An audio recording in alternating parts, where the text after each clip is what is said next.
Earlier today, the U.S. House of Representatives voted to approve a funding bill to end the partial government shutdown that began over the weekend.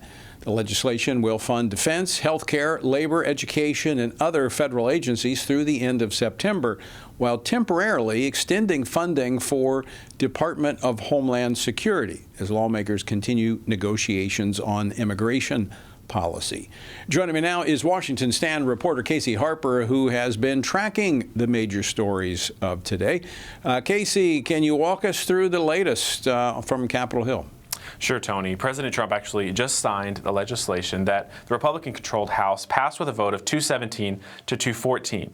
Now, funny enough, 21 Republicans actually voted against the legislation and 21 Democrats voted for it, canceling it out. But the point is, Speaker Johnson got the job done, and President Trump has now signed it. But the story is not really over, because lawmakers now have to work to quickly reach a deal on that ICE reform, those ICE reforms, and they only have 10 days to do it. Here's House Speaker Mike Johnson. We have 2 weeks now to negotiate in good faith on both sides. The White House and Senate Democrats are going to engage in that, but the House Republicans are as well. We have to make sure we maintain the important parameters here. We can't go down the road of amnesty. You can't, in any way, lighten the enforcement requirement of federal immigration law. That's what the American people demand and deserve.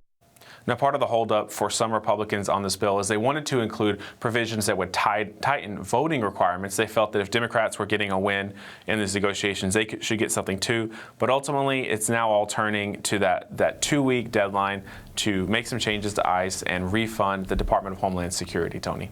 Well, we're going to talk a little bit more about that in a moment with Congressman Klein, but I do believe, after talking with some members on the Hill, that that's going to be a much heavier lift. Yeah. All right, Casey, a Texas man has sued a California doctor under a new law in Texas that allows private citizens to sue abortion providers over abortion pills. Give us the insight on this case. Sure, this is a big case, and if you're watching now or listening, this is one you want to pay attention to.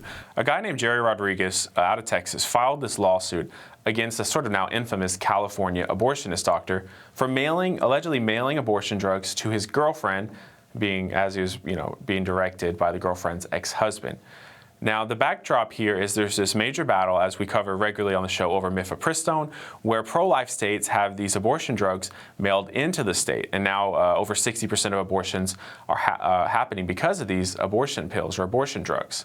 Now, this doctor being sued is really a test of a Texas law and a California law. The Texas law allows private citizens to sue abortion doctors for, well, violating what would be Texas law. And California has also passed really reactive laws where they say, oh, you can't find out who these abortionist doctors are or access their records.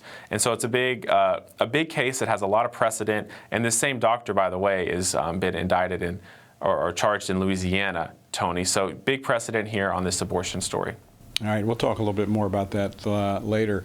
On another story, former President Bill Clinton and his wife Hillary Clinton have agreed to testify in a congressional investigation into the deceased sex offender Jeffrey Epstein. Casey, very quickly, walk us through the latest on that. Yeah, I know. The Clintons and Jeffrey Epstein, two things we love to talk about. Not really, but we're forced to, and it's back in the news.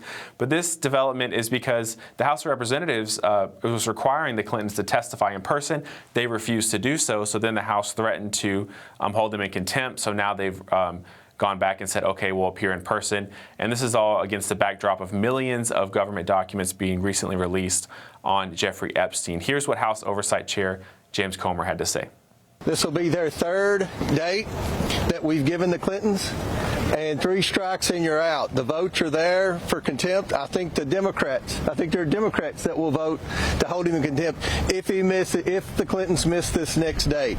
So we're hopeful that they'll come in. We can ask questions I think every American and every curious reporter would have, and then we'll move on.